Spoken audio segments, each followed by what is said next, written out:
నమస్తే, welcome to Bharati news. నేను సోను వెంకటేష్. ముందుగా హెడ్లైన్స్ చూద్దాం.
తెలంగాణ రాష్ట్రంలో అధికారంలో ఉన్న కాంగ్రెస్ పార్టీ ఈసారి హైదరాబాద్ మున్సిపల్ కార్పొరేషన్పై జెండా ఎగురవేసేందుకు సన్నద్ధమవుతోంది. ఈ మేరకు పిసిసి అధ్యక్షులు మహేష్ కుమార్ గౌడ్ జంట నగరాల్లోని కాంగ్రెస్ నాయకులతో సమీక్షా సమావేశం నిర్వహించారు. తెలంగాణ రాష్ట్రంలో సీఎం రేవంత్ రెడ్డి నాయకత్వంలో అధికారంలోకి వచ్చిన కాంగ్రెస్ పార్టీ స్థానిక సంస్థలపై దృష్టి సారించింది. త్వరలో రానున్న హైదరాబాద్ బల్దియా ఎన్నికలపై కన్నేసింది.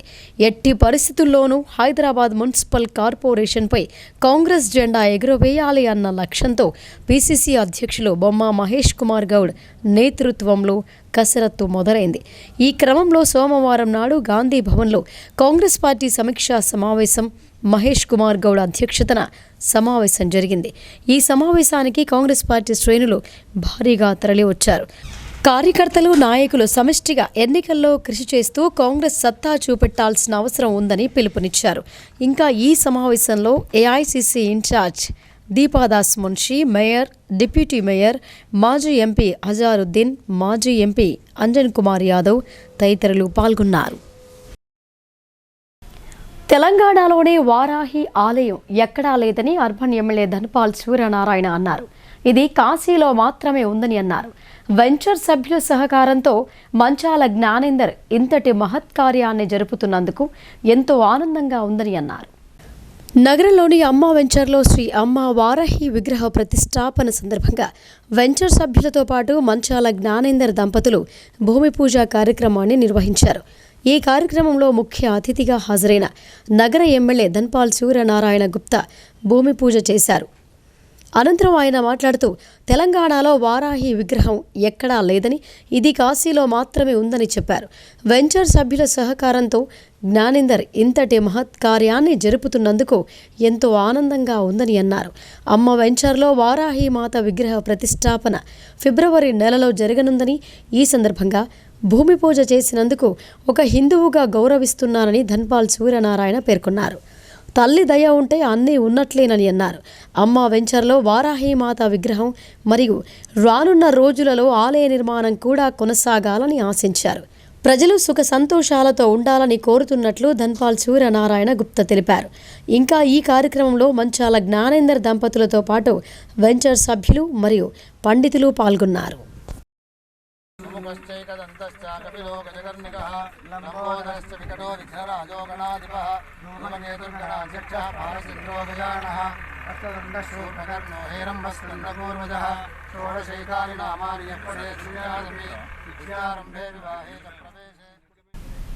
నిజామాబాద్ నగరంలోని ఎంతో చరిత్ర గల బాపూజీ వచనాలయం అభివృద్ధికి సమిష్టిగా కృషి చేద్దామని రాష్ట్ర ఉర్దూ అకాడమీ చైర్మన్ తాహిర్ బిన్ హమ్దాన్ పిలుపునిచ్చారు. వచనాలయం అభివృద్ధిలో భాగంగా చేపట్టిన భవన నిర్మాణానికి రాజకీయాలకు అతీతంగా అండగా ఉన్నామని స్పష్టం చేశారు. నగరంలోని బాపూజీ వచనాలయానికి గత వారం పాలకవర్గం ఎన్నికలు జరిగిన సంగతి తెలిసిందే. ఈ ఎన్నికల్లో ప్రధాన కార్యదర్శిగా గెలుపొందిన మీసాల సుధాకర్ రావు సోమవారం నాడు బాధ్యతలు చేపట్టారు. ఈ సందర్భంగా జరిగిన కార్యక్రమానికి ముఖ్య అతిథిగా హాజరైన రాష్ట్ర ఉర్దూ అకాడమీ చైర్మన్ తాహిర్ బిన్ హమ్దాన్ మాట్లాడుతూ వచనాలయ అధ్యక్షుడు భక్తవత్సలం నేతృత్వంలో పార్టీలకు అతీతంగా బాపూజీ వచనాలయాన్ని అభివృద్ధి చేస్తున్నారని ప్రశంసించారు. ప్రస్తుతం ఎంతో పురాతనమైన వచనాలయ భవనం ఉండటంతో మరో కొత్త భవనానికి పాలకవర్గం శ్రీకారం చుట్టిందని చెప్పారు. భారీ స్థాయిలో నిర్మిస్తున్న భవన నిర్మాణానికి ఎంతో కృషి చేయాల్సిన అవసరం ఉందని అన్నారు.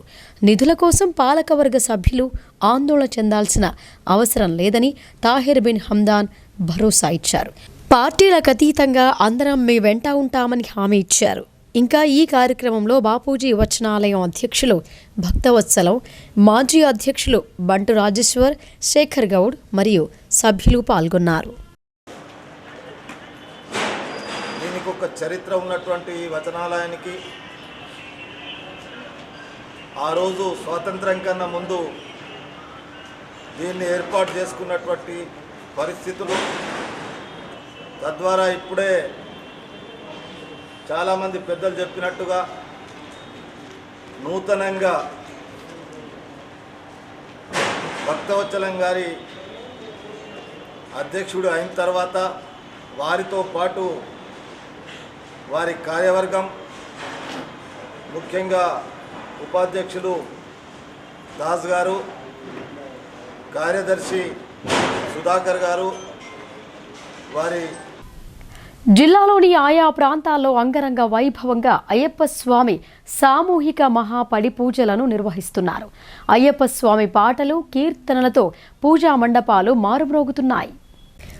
రుద్రూర్ మండల కేంద్రంలోని శశిరేఖ గార్డెన్ ఫంక్షన్ హాల్లో అయ్యప్ప సేవా సమితి ఆధ్వర్యంలో ఆదివారం రాత్రి అయ్యప్ప స్వామి సామూహిక పడిపూజ కార్యక్రమాన్ని అంగరంగ వైభవంగా ఘనంగా నిర్వహించారు. గణపతి పూజ, కుమారస్వామి పూజ, అయ్యప్ప స్వామి ప్రతిమలకు అభిషేకాలు నిర్వహించి మంగళహారతులతో ప్రత్యేక పూజలు చేశారు. అయ్యప్ప స్వామి పాటలు, కీర్తనలతో పూజా మందిరం మారుమ్రోగింది. అనంతరం రుద్రూర్ నుండి శబరిమలై వరకు పాదయాత్ర నిర్వహించిన స్వాములకు పూలమాలలతో ఘనంగా సన్మానించారు. ఈ పడిపూజ కార్యక్రమంలో రుద్రూర్ గురుస్వాములు పద్మ ప్రదీప్ స్వామి, శ్యామ్ స్వామి, ప్రసూన్ స్వామి, అనిల్ స్వామి, రాజు స్వామి, పత్తిరాము, శ్రావణ్ స్వామి, బోధన్, కోటగిరి, వర్ణి, మోస్ట్రా మండలాల అయ్యప్ప స్వాములు పాల్గొన్నారు.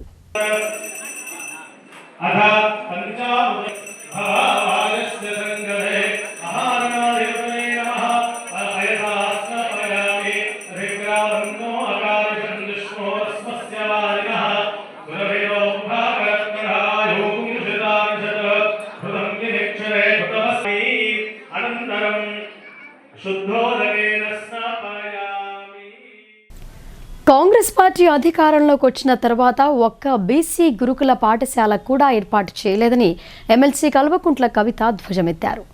అదే కేసీఆర్ హయాంలో సగటున ఏడాదికి 27 బీసీ గురుకుల పాఠశాలలు ఏర్పాటు చేశామని అన్నారు. శాసన మండలిలో ఎమ్మెల్సీ కవిత మాట్లాడుతూ కాంగ్రెస్ పార్టీ అధికారంలోకి వచ్చిన తర్వాత ఒక్క బీసీ గురుకుల పాఠశాల కూడా ఏర్పాటు చేయలేదని అన్నారు. అదే 10 ఏళ్ల కేసీఆర్ హయాంలో సగటున ఏడాదికి 27 బీసీ గురుకుల పాఠశాలలు ఏర్పాటయ్యాయని సభ దృష్టికి తీసుకువచ్చారు. కనీసం బీసీ గురుకులాలను ఏర్పాటు చేయాలన్న ఆలోచన కానీ ప్రభుత్వానికి లేకపోవటం దారుణమని అన్నారు. రాష్ట్రంలో సుదీర్ఘకాలం అధికారంలో ఉన్న కాంగ్రెస్ పార్టీ గతంలో కేవలం 19 బీసీ సంక్షేమ పాఠశాలను ఏర్పాటు చేసిందని అన్నారు. 10 ఏళ్ల కేసీఆర్ పాలనలో 275 బీసీ పాఠశాలలను, 31 బీసీ డిగ్రీ కాలేజీలను, ప్రత్యేకంగా బీసీలకు 2 వ్యవసాయ కాలేజీలను ఏర్పాటు చేశారని ఆమె వివరించారు. బీఆర్ఎస్ ప్రభుత్వం బీసీలకు ఫీజు రియంబర్స్మెంట్ క్రింద 14,000 కోట్లు విడుదల చేసిందని, 2,230 బీసీ విద్యార్థుల విదేశీ విద్యకు 450 కోట్లు ఖర్చు చేశామని అన్నారు. నెలకు 2-3 సార్లు ఢిల్లీకి వెళ్లి సీఎం రేవంత్ రెడ్డి కేంద్ర మంత్రులను కలిశారని, మరి ప్రతి జిల్లాకు రావాల్సిన నవోదయ విద్యాలయాలను ఎన్ని సాధించారని ప్రశ్నించారు. వెనుకబడిన జిల్లాలకు నిధులు సాధించారా అని కవిత అడిగారు. ఎన్నిసార్లు ఢిల్లీ వెళ్లడమే కాకుండా కేంద్ర ప్రభుత్వంతో సఖ్యతగా ఉంటున్న కాంగ్రెస్ ప్రభుత్వం రాష్ట్రానికి అదనపు నిధులు ఏం తీసుకొచ్చారని సభలో ప్రశ్నించారు. 10 సంవత్సరాలలో 275 బీసీ పాఠశాలల్ని మేము ఏర్పాటు చేయడం జరిగింది అధ్యక్ష. అయితే డిగ్రీ కళాశాలల అధ్యక్ష, గురుకుల రెసిడెన్షియల్ డిగ్రీ కళాశాలలు కూడా అంతకుముందు ఎన్నడూ లేవు అధ్యక్ష తెలంగాణ ఏర్పాటు కన్నా ముందు. ఇప్పుడు తెలంగాణ ఏర్పడిన తర్వాత 31 బీసీ డిగ్రీ కళాశాలను ప్రత్యేకంగా ఏర్పాటు చేయడం జరిగింది అధ్యక్ష. అట్లానే అగ్రికల్చర్ డిగ్రీ కాలేజెస్ ప్రత్యేకంగా బీసీల కోసము అంతకుముందు ఎన్నడూ లేకపోతే కేసీఆర్ గారి హయాంలో 2 కళాశాలను సపరేట్గా ఏర్పాటు చేయడం జరిగింది అధ్యక్ష. అట్లానే అధ్యక్ష ఫీ రియంబర్స్మెంట్ కూడా గత 10 సంవత్సరాలలో ఈ ప్రభుత్వం రాకముందు 14,000 కోట్ల రూపాయలు బీసీ బిడ్డల కోసం ఫీ రియంబర్స్మెంట్ చేయడం జరిగింది అధ్యక్ష. దీంతో 15 లక్షల మంది విద్యార్థులకు లబ్ధి జరిగింది అధ్యక్ష. నేతన్నలకు ఇప్పటివరకు డిస్కషన్ అయింది అధ్యక్ష. 1,200 కోట్ల రూపాయలను మేము 10 సంవత్సరాల్లో ఇచ్చుకోగలిగినాం. అట్లానే యాదవులకు 5,000 కోట్లు, గౌడన్నలకు 67,000 మందికి అధ్యక్ష మనము పెన్షన్ రూపంలో 2,016 రూపాయలు పెన్షన్ రూపంలో ఇచ్చుకోవడం జరిగింది అధ్యక్ష. ఇవన్నీ ఎందుకు చెప్తా ఉన్నాం అంటే అధ్యక్ష, విదేశీ విద్యకు అధ్యక్ష అట్లానే బీసీ విద్యార్థుల విదేశీ విద్యకు కూడా 2,233 మంది పిల్లలు వెళ్ళడానికి 450 కోట్ల రూపాయలని మేము ఖర్చు పెట్టుకోవడం జరిగింది అధ్యక్ష. అంటే యావరేజ్గా మీరు చూసినట్టయితే కేసీఆర్ గారి హయాంలో ప్రతి సంవత్సరం 27 బీసీ గురుకులాలను మేము ఏర్పాటు చేసినాం అధ్యక్ష. వీరు అధికారంలోకి వచ్చి సంవత్సర కాలం అయింది. ఇంకా కొత్తగా ఏమన్నా గురుకులాలు ఏర్పాటు చేస్తారా అనేటటువంటి ప్రశ్నకు లేదు అని సమాధానం రావడం, అట్లానే ఏర్పాటు చేసేటటువంటి ఆలోచన కానీ కనీసం దాంట్లో ఇంప్రూవ్మెంట్ చేసేటటువంటి ఆలోచన కానీ లేకపోవడం నిజంగా దారుణం అధ్యక్ష. దాంతోపాటు గురుకులాల యొక్క క్వాలిటీ పడిపోవడం కూడా మనం చూస్తూ ఉన్నాం అధ్యక్ష. రోజు ఫుడ్ పాయిజనింగ్కి సంబంధించినటువంటి అంశాలు రావడం, అట్లానే కంప్లీట్గా ఈ విదేశీ విద్యకు సంబంధించి మొత్తం పెండింగ్ ఉండడం. గత సంవత్సర కాలంలో అనేకమైన బిల్లులు ఇచ్చినారు అధ్యక్ష. వాళ్ళు 10,000 కోట్ల రూపాయలు దాదాపుగా పెద్ద పెద్ద కాంట్రాక్టర్లకు బిల్లులు ఇచ్చినామని వాళ్ళే పేపర్లలో అడ్వర్టైజ్మెంట్లు వేసుకున్నారు అధ్యక్ష. మరి బీసీ విదేశీ విద్య చదివేటటువంటి బీసీ విద్యార్థులకు ఎందుకు ఇంతవరకు మరి డబ్బులు ఇస్తలేరో గౌరవ మంత్రివర్యులు చెప్పాలి అధ్యక్ష. ఆటపాటల పోటీలు మానసిక ఉల్లాసాన్ని కలిగిస్తాయని తెలంగాణ ఆల్ పెన్షనర్స్ యూనియన్ జిల్లా అధ్యక్షులు కె రామ్మోహన్ రావు అన్నారు. వృద్ధాప్యంలో చురుగ్గా ఆరోగ్యంగా ఉండటానికి ఎంతో ఉపయోగపడతాయని అన్నారు. పెన్షనర్స్ దినోత్సవాన్ని పురస్కరించుకొని తెలంగాణ ఆల్ పెన్షనర్స్ జిల్లా యూనియన్ ఆధ్వర్యంలో వివిధ క్రీడలను నిర్వహించారు. ముగింపు పోటీల సందర్భంగా జిల్లా అధ్యక్షులు కె రామ్మోహన్ రావు మాట్లాడుతూ ఆటపాటల పోటీలు మానసిక ఉల్లాసాన్ని కలిగిస్తాయని అన్నారు. రెండో రోజు రిటైర్డ్ ఉద్యోగులకు chess, carrom, yoga, skill games, running, పాటల పోటీలు, ఏకపాత్ర అభినయం, మహిళలకు బుక్ బ్యాలెన్స్, పాటల పోటీలు, త్రోబాల్ తదితర ఆటల పోటీలలో విజేతలను ప్రకటించారు. క్యారమ్స్ అందెసాయిలు, యోగాలో శిల్ప హనుమాన్లు, ప్రసాద్, హమీదుద్దీన్, శ్రీనివాస్ గౌడ్, దుర్గా ప్రసాద్ తదితరులు విజేతలుగా నిలిచారు. ఈ ఆటల పోటీలను డివిజన్ అధ్యక్షులు శిల్ప హనుమాన్లు కార్యదర్శి ప్రసాదరావు పర్యవేక్షించారని ఆయన చెప్పారు. అసెంబ్లీ సమావేశాలు జరుగుతున్న నేపథ్యంలో జిల్లా వ్యాప్తంగా పీడీఎస్యూ నాయకులను అరెస్టు చేయడం సరైంది కాదని జిల్లా అధ్యక్షులు జన్నారపు రాజేశ్వర్ వాపోయారు. ఈ అరెస్టులను ఆయన ఖండించారు. అసెంబ్లీ సమావేశాల సందర్భంగా బోధన్, వర్ని, తెలంగాణ యూనివర్సిటీ, నిజామాబాద్, ఆర్మూర్ పీడీఎస్యూ నాయకులు ఆర్ గౌతమ్ కుమార్, కార్తిక్, రవీందర్, అక్షయ్, రాకేష్, ప్రిన్స్లను అరెస్టు చేశారని జిల్లా అధ్యక్షులు జన్నారపు రాజేశ్వర్ చెప్పారు. ఈ అక్రమ అరెస్టులను ఖండిస్తున్నామని, అరెస్టు అయిన వారిని వెంటనే విడుదల చేయాలని డిమాండ్ చేశారు. ఈ సందర్భంగా ఆయన మాట్లాడుతూ ప్రజాస్వామ్యంలో ప్రశ్నించే హక్కు ప్రతి ఒక్కరికి ఉందని, ప్రశ్నించే హక్కును రాష్ట్ర ప్రభుత్వం కాలరాస్తోందని అన్నారు. విద్యారంగాన్ని గాలి కొదిలేశారని, ఇప్పటివరకు విద్యాశాఖ మంత్రి నియమించలేదని, ప్రభుత్వ విద్యా సంస్థలలో ఫుడ్ పాయిజన్ ఘటనలు జరుగుతున్నాయని, విద్యార్థులకు నాణ్యమైన భోజనం అందించాలని అన్నారు. యూనివర్సిటీలలో ఖాళీగా ఉన్న పోస్టులు భర్తీ చేయాలని, నిజామాబాద్లో ప్రభుత్వ ఇంజనీరింగ్ కళాశాల, మహిళా డిగ్రీ కళాశాల ఏర్పాటు చేయాలని డిమాండ్ చేశారు. సందర్భంగా పీడీఎస్యు నాయకులను నిజామాబాద్ జిల్లా వ్యాప్తంగా ఎక్కడికక్కడ అరెస్ట్ చేశారు. ఈ అరెస్టులను మేము ఖండిస్తున్నాం. ఇది సరైనటువంటి పద్ధతి కాదు. ఎటువంటి మేము పిలుపులు ఇవ్వకుండా ఈరోజు విద్యార్థి నాయకులను అరెస్ట్ చేయడం ఇది సరైనటువంటి పద్ధతి కాదు. గతంలోనే కూడా పోలీసులకు మేము హెచ్చరించాం. ఎవరు పిలుపులు ఇస్తుందో ఆ పిలుపుల ప్రకారం ఈరోజు అరెస్ట్ చేయాలని అన్నాం. కానీ ఈరోజు మేము ఎటువంటి పిలుపు ఇవ్వకుండా ఈరోజు విద్యార్థి సంఘ నాయకులను అరెస్ట్ చేశారు. వెంటనే వారిని విడుదల చేయాలని విజ్ఞప్తి చేస్తున్నాం. అదేవిధంగా విద్యారంగాన్ని కూడా ఈరోజు రాష్ట్ర ప్రభుత్వం గాలికి వదిలేసింది. ఈరోజు విద్యకు సంబంధించినటువంటి విద్యాశాఖ మంత్రి ఇప్పటి వరకు కూడా నియమించినటువంటి పరిస్థితి ఉన్నది. రోజు రోజుకు ఫుడ్ పాయిజన్ కేసులు పెరిగిపోతున్నటువంటి పరిస్థితి ఉన్నది. నాణ్యమైన భోజనం ఈరోజు ప్రభుత్వ విద్యా సంస్థల్లో అందియాల్సిన బాధ్యత రాష్ట్ర ప్రభుత్వం మీద ఉన్నది. యూనివర్సిటీలకు గ్రాంట్స్ పెంచి ఈరోజు విద్యార్థులకు ఫెలోషిప్లు ఇవ్వాలని మేము ఈ రాష్ట్ర ప్రభుత్వాన్ని డిమాండ్ చేస్తున్నాం. నిజామాబాద్ జిల్లాలో ప్రభుత్వ ఇంజనీరింగ్ కాలేజు, మహిళా డిగ్రీ కాలేజు కూడా ఏర్పాటు చేయాలని ఈ సందర్భంగా రాష్ట్ర ప్రభుత్వాన్ని కోరుతున్నాం. అరెస్ట్ చేసిన పీడీఎస్ నాయకులను వెంటనే విడుదల చేయాలని మేము పోలీసులకు విజ్ఞప్తి. ఇప్పుడు షార్ట్ బ్రేక్ తీసుకుందాం. Stay with us.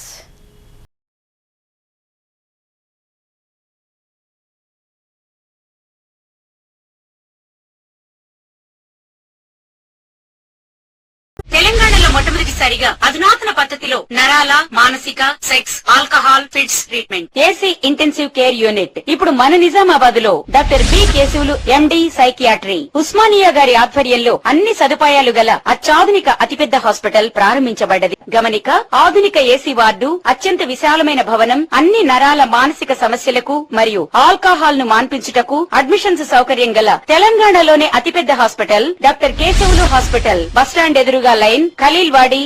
తక్కువ ఖర్చుతో హైదరాబాద్ స్థాయి అత్యాధునిక వైద్య సదుపాయం కావాలనుకుంటున్నారా? అయితే సంప్రదించండి బండారి గ్రూప్, విజయలక్ష్మి హాస్పిటల్, ఖలీల్వాడి, నిజామాబాద్. గర్భం దాల్చకపోవడం, గర్భం నిలవకపోవడం, గర్భాశయం ద్వారం మూసుకుపోవడం, గర్భాశయం నందు గోడలు, అండాశయంలో నీటి బుడగలు మొదలగు వ్యాధులకు డాక్టర్ బండారి సుజాత ఎండి డీజీఓ గారు లాప్రోస్కోపీ ద్వారా ప్రత్యేక చికిత్స చేయబడును. గర్భిణీ స్త్రీలలో ఫిట్స్, అధిక రక్తపోటు, ఆస్తమా, మధుమేహం, ఉమ్మనీరు తక్కువ, ట్యూబ్లో ప్రెగ్నెన్సీ వంటి అధిక ప్రమాదకరమైన కేసులకు చికిత్స చేయబడును. Normal delivery, caesarean section, hysterectomy, tubectomy, laparoscopy, hysteroscopy సౌకర్యం కలదు. పిల్లలు పుట్టకుండా ఆపరేషన్ చేసుకున్న వారికి తిరిగి సంతానం కొరకు సంప్రదించగలరు. అందరికీ అందుబాటులో అన్ని రకాల వైద్య సేవలు కలవు. పరిశుభ్రమైన విశాలమైన గదులు, లిఫ్ట్, అధునాతన ఆపరేషన్ థియేటర్, ల్యాబ్, ఫార్మసీ సౌకర్యం కలదు. ప్రతి శుక్రవారం ఉచితంగా చూడబడును. రాష్ట్ర ప్రభుత్వ ఉద్యోగులకు రీయింబర్స్మెంట్ సౌకర్యం కలదు. సంప్రదించండి doctor Bandari Sujatha, Bandari group, Vijayalakshmi hospital, Rajiv Gandhi auditorium దగ్గర, రెడ్ క్రాస్ బ్లడ్ బ్యాంక్ ఎదురు సందులో, ఖలీల్వాడి, నిజామాబాద్. Welcome back. వేతనాల పెంపు సమస్యల పరిష్కారం కోసం చేపట్టిన రాష్ట్ర వ్యాప్తంగా చేపట్టిన బస్సు యాత్ర నిజామాబాద్ జిల్లాకు డిసెంబర్ 19న చేరుకుంటుందని సిఐటియు జిల్లా కార్యదర్శి నూర్జహాన్ చెప్పారు. ఈ యాత్రను ఆశా వర్కర్లు పెద్ద ఎత్తున పాల్గొని జయప్రదం చేయాలని కోరారు. ఆశా వర్కర్లకు 18,000 రూపాయల ఫిక్స్డ్ వేతనం ఇవ్వకపోతే పోరు తప్పదని హెచ్చరించారు. ఈ నెల 19న జిల్లాకు చేరనున్న ఆశా వర్కర్లు చేపట్టిన బస్సు జాథా గురించి సోమవారం నాడు డిఎంహెచ్ఓకు వినతి పత్రం అందజేయడం జరిగింది. ఈ సందర్భంగా సిఐటియు జిల్లా కార్యదర్శి నూర్జహాన్ మాట్లాడుతూ ఆశా వర్కర్ల సమస్యలపైన జరుగుతున్న రాష్ట్ర బస్సు జాథా డిసెంబర్ 19న నిజామాబాద్ జిల్లాకు రానుందని అన్నారు. ఈ రాష్ట్ర బస్సు జాథాకు ఆశా వర్కర్లందరూ జిల్లాలో పెద్ద ఎత్తున పాల్గొని విజయవంతం చేయాలని కోరారు. పారితోషికం లేని పనులు, ఆశాల శ్రమను రాష్ట్ర ప్రభుత్వం గుర్తించడం లేదని అన్నారు. పారితోషికం లేని అనేక పనులను ఆశాలతో రాష్ట్ర ప్రభుత్వం చేయిస్తోందని ధ్వజమెత్తారు. దీనివల్ల చేసిన పనికి ప్రతిఫలం లేనందున ఆశాలు ఆర్థికంగా నష్టపోవడంతో పాటు తీవ్రమైన పనిభారం పెరిగి ఆశాల జీవితాలు కునారిల్లుతున్నాయని ఆవేదన వ్యక్తం చేశారు. ఆశాలు చేస్తున్న పనులన్నింటినీ పరిగణలోకి తీసుకోవాలని, పెరిగిన ధరలకు అనుగుణంగా పారితోషికాలను 18,000కు పెంచి ఫిక్స్డ్ వేతనం నిర్ణయించాలని డిమాండ్ చేశారు. ఆశా వర్కర్ల సమస్యల పైన రాష్ట్ర బస్సు జాత ప్రారంభమైంది నిర్మల్లో. ముగింపు ఇందిరా పార్కులో ఉంటుంది. నిజామాబాద్ జిల్లాలో ఇదే నెల 19వ తారీఖు నాడు చేరుకుంటా ఉంది బస్సు జాత. ఈ బస్సు జాత ముఖ్య ఉద్దేశం ఆశాలకు ఫిక్స్డ్ వేతనం 18,000 ఇవ్వాలని, ఈఎస్ఐ పిఎఫ్ సౌకర్యం కల్పించాలని, ఉద్యోగ భద్రత కల్పించాలని, దాంతోపాటు రిటైర్మెంట్ బెనిఫిట్స్ ఇవ్వాలని, వారసత్వం కొనసాగించాలని, ప్రమోషన్లు కల్పించాలని ఈ సమస్యల మీద జాత కొనసాగుతూ ఉంది. ఇప్పటికే కాంగ్రెస్ ప్రభుత్వం ఏదైతే సర్కారు అధికారంలో రాకముందు ఆశాలకు ఫిక్స్డ్ వేతనం అమలు చేస్తా అని చెప్పింది. ఈ రోజు వరకు 11 నెలలు అవుతున్నా అమలు చేయట్లేదు. ఇప్పటికైనా ఫిబ్రవరి నెలలో జరిగే బడ్జెట్ సమావేశాలలో ఆశాలకు 18,000 ఇస్తామనేది ప్రకటించాలనేదే సిఐటిగా డిమాండ్ చేస్తూ ఉన్నాం. ఆశా వర్కర్లకు కనీస వేతనాలు, ఉద్యోగ భద్రత, ఈఎస్ఐ పిఎఫ్ సౌకర్యాల మీద జరుగుతున్న జాతను ప్రజలందరూ ఆదరించాలి. ఆశా వర్కర్లందరూ జయప్రదం చేయాలనేదే సిఐటిగా విజ్ఞప్తి చేస్తా ఉన్నాను. ప్రజా సమస్యల పరిష్కారం కోసం నిరసనలు తెలిపే నగరంలోని ధర్నా చౌక్లో సౌకర్యాలను మెరుగుపరచాలని సిపిఎం డిమాండ్ చేసింది. నిరసన కార్యక్రమాల కోసం గతంలో జిల్లా కలెక్టర్ పాత కలెక్టర్ ఎదుట ధర్నా చౌక్ని కేటాయించిన విషయాన్ని ఆయన గుర్తు చేశారు. సిపిఎం పార్టీ జిల్లా కమిటీ ఆధ్వర్యంలో జిల్లా కలెక్టర్కు వినతి పత్రాన్ని అందజేయడం జరిగింది. అనంతరం జిల్లా కార్యదర్శి ఏ రమేష్ బాబు మాట్లాడుతూ ప్రజా సమస్యలను ప్రభుత్వ దృష్టికి తీసుకోవడానికి ప్రజలు వివిధ రూపాలలో తమ నిరసనలను ప్రభుత్వం దృష్టికి తీసుకెళ్లడం సహజమని చెప్పారు.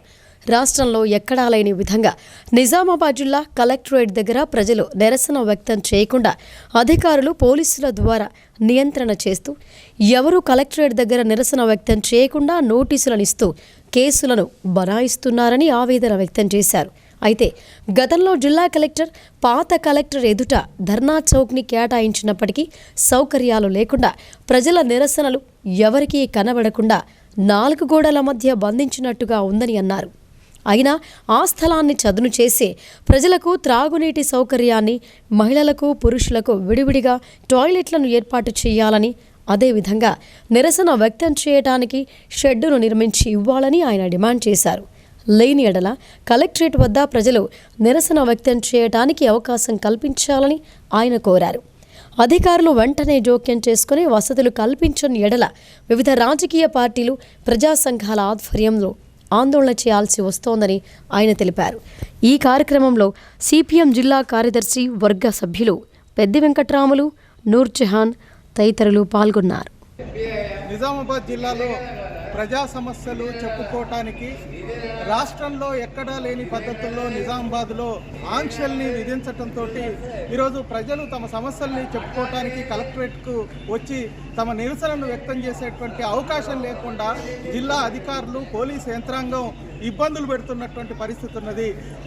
నిరసన వ్యక్తం చేయడానికి పాత కలెక్టరేట్ ఎదురుగా ఈ ధర్నా చౌక్ను నిర్ణయం చేశామని సంవత్సరం అవుతా ఉన్నది చెప్పి, కానీ ఇంతవరకు అక్కడ ఏ రకమైనటువంటి మౌలిక సదుపాయాలు కల్పించకుండా ఈరోజు ప్రజల్ని 4 గోడల మధ్య బంధించే పద్ధతుల్లో ఆ ధర్నా చౌక్ని ఏర్పాటు చేయడం జరిగింది. కాబట్టి ప్రభుత్వం అధికారులు, జిల్లా కలెక్టర్ గారు వెంటనే జోక్యం చేసుకొని ఆ ధర్నా చౌక్లో కనీస మౌలిక సదుపాయాలు, తాగునీరు కానీ, మూత్రశాలలు కానీ, అట్లాగే ఒక షెడ్ కానీ ఏర్పాటు చేయాలని, అంతవరకు జిల్లా కలెక్టరేట్ దగ్గర రాష్ట్ర వ్యాప్తంగా ఏదైనా నిరసన కార్యక్రమాలు ఉంటే అవి వ్యక్తం చేయటం కోసం ప్రజలు తమ అభిప్రాయాల్ని, తమ సమస్యల్ని ప్రభుత్వం దృష్టికి, అధికారుల దృష్టికి తీసుకుపోయే పద్ధతుల్లో సౌకర్యాలని కల్పించాలనేటువంటి డిమాండ్ తోటి ఈరోజు సిపిఎం పార్టీగా జిల్లా కలెక్టర్ గారికి వినతి పత్రం ఇవ్వటం జరిగింది. వెంటనే ప్రభుత్వం, అధికారులు ఆ సమస్యల్ని పరిష్కరిస్తారు. ప్రజావాణి కార్యక్రమంలో వచ్చే ఫిర్యాదులను సత్వరమే పరిష్కరించాలని జిల్లా కలెక్టర్ రాజీవ్ గాంధీ హనుమంతు ఆదేశించారు. ప్రజావాణి కార్యక్రమానికి 94 ఫిర్యాదులు అందాయి. ప్రతి సోమవారం నిర్వహించే ప్రజావాణి కార్యక్రమానికి ప్రాధాన్యతనిస్తూ ఫిర్యాదులను సత్వరమే పరిష్కరించాలని కలెక్టర్ రాజీవ్ గాంధీ హనుమంతు అధికారులను ఆదేశించారు. సమీకృత జిల్లా కార్యాలయాల సముదాయ సమావేశ మందిరంలో సోమవారం నిర్వహించిన ప్రజావాణి కార్యక్రమానికి 94 ఫిర్యాదులు అందాయి. జిల్లాలోని వివిధ ప్రాంతాల నుండి వచ్చిన ఫిర్యాదుదారులు తమ సమస్యలను కలెక్టర్తో పాటు అదనపు collector Kiran Kumar, DRDO Sayagoud, in charge DPO శ్రీనివాస్లకు విన్నవిస్తూ అర్జీలు సమర్పించారు. కాగా అర్జీలను పెండింగ్లో పెట్టకుండా ఎప్పటికప్పుడు పరిశీలన జరుపుతూ సమస్యలను సత్వరమే పరిష్కరించాలని కలెక్టర్ అధికారులను ఆదేశించారు. ఈ కార్యక్రమంలో వివిధ శాఖల అధికారులు పాల్గొన్నారు.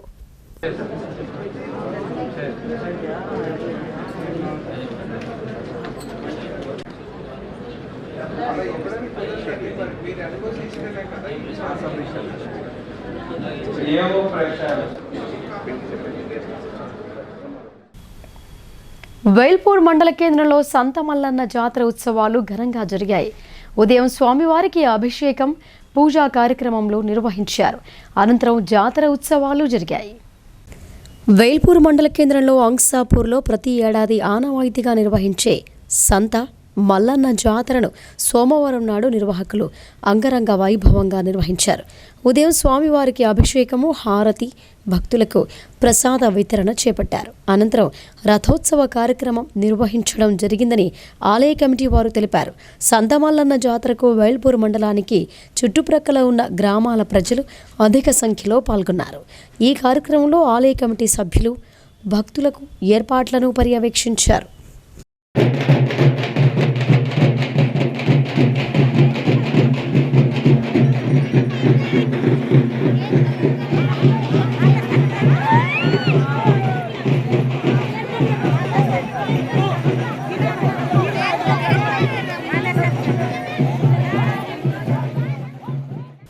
ఇప్పుడు సంక్షిప్త వార్తలు చూద్దాం.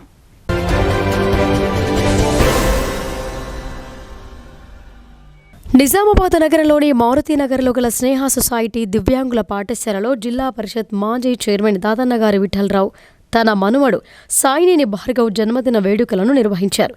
దివ్యాంగుల మధ్య కేక్ కట్ చేసి అన్నదాన కార్యక్రమాన్ని నిర్వహించారు. ఈ కార్యక్రమంలో స్నేహ సొసైటీ కార్యదర్శి సిద్ధయ్య, కేసీఆర్ సేవాదాల్ జిల్లా అధ్యక్షులు రమణారావు, బీఆర్ఎస్ నాయకులు తెలంగాణ శంకర్ తదితరులు పాల్గొన్నారు. రాష్ట్ర ప్రభుత్వం ఉర్దూ అకాడమీ ఆధ్వర్యంలో మౌలానా అబ్దుల్ కలాం ఆజాద్ జయంతి సందర్భంగా లైఫ్ టైం అచీవ్మెంట్ అవార్డు అందుకున్న తెలంగాణ విశ్వవిద్యాలయం ప్రొఫెసర్ అబ్దుల్ కనీ, నిజామాబాద్ ఉర్దూ జర్నలిస్ట్ మహమ్మద్ అలీ ఖాన్లను నిజామాబాద్ బార్ అసోసియేషన్ అధ్యక్షుడు మల్లెపూల జగన్మోహన్ గౌడ్ పూలమాలలు వేసి శాలువాలతో సన్మానించడం జరిగింది. ఈ సందర్భంగా బార్ అసోసియేషన్ అధ్యక్షులు మల్లెపూల జగన్మోహన్ గౌడ్ మాట్లాడుతూ, ప్రొఫెసర్ అబ్దుల్ కనీ ఉర్దూ పరిశోధన విమర్శ విభాగంలో నైపుణ్యం పొందిన సీనియర్ జర్నలిస్ట్ అహ్మద్ అలీ ఖాన్ మరియు ప్రొఫెసర్ అబ్దుల్ కవీ యొక్క సేవలు ఎనలేనివని కొనియాడారు. అందుకొరకే రాష్ట్ర ప్రభుత్వం వీరిని గుర్తించి లైఫ్ టైం అచీవ్మెంట్ అవార్డు వారి వారి విభాగాల్లో ఇచ్చిందని ఈ సందర్భంగా వారికి శుభాకాంక్షలు తెలిపారు. ఈ కార్యక్రమంలో బార్ అసోసియేషన్ కార్యదర్శి వసంతరావు, ప్రభుత్వ న్యాయవాది వెంకటరమణ గౌడ్, న్యాయవాదులు పులి జైపాల్ తదితరులు పాల్గొన్నారు. పెండింగ్లో ఉన్న సైబర్ కేసులను లోక్ అదాలత్ ద్వారా రికార్డు స్థాయిలో పరిష్కరించి రాష్ట్రంలోనే జిల్లా 5వ స్థానంలో నిలిచినట్లు ఇన్ఛార్జ్ సిపి సింధు శర్మ తెలిపారు. మొత్తం 174 కేసుల్లో 71,52,505 రికవరీ చేసేందుకు ఉత్తర్వులు జారీ చేసినట్లు పేర్కొన్నారు. సైబర్ నేరగాళ్లతో ప్రజలు అప్రమత్తంగా ఉండాలని సూచించారు. ఎవరైనా సైబర్ నేరగాళ్ల చేతిలో నష్టపోతే 1930 నంబర్కు సమాచారం ఇవ్వాలని సూచించారు.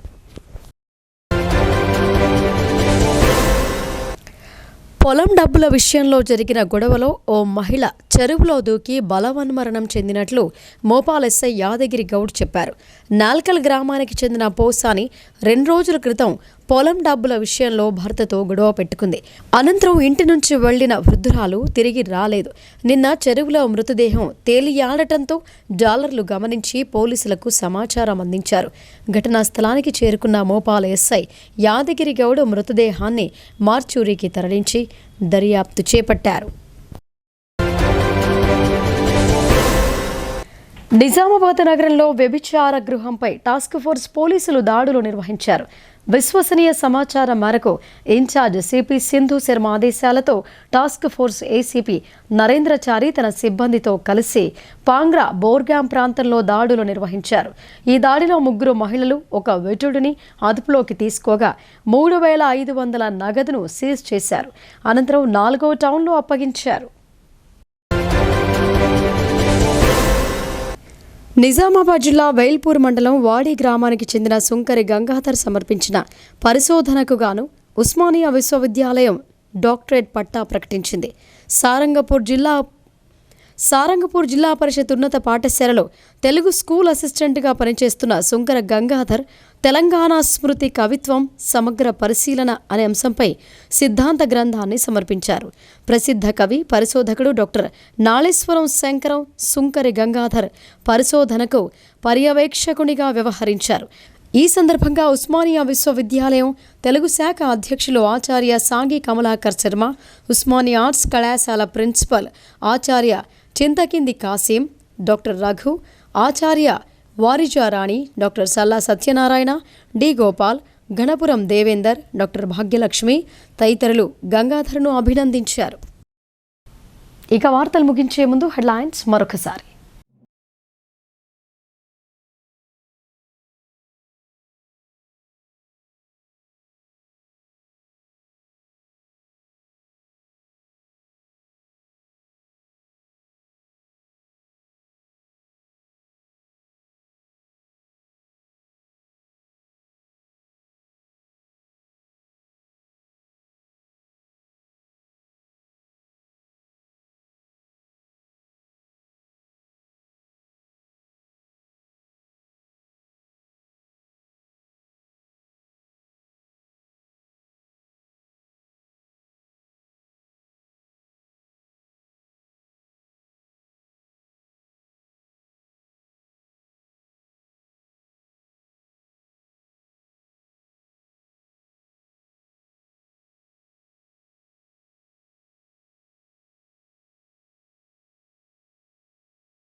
ఇవి బులెటిన్ విశేషాలు.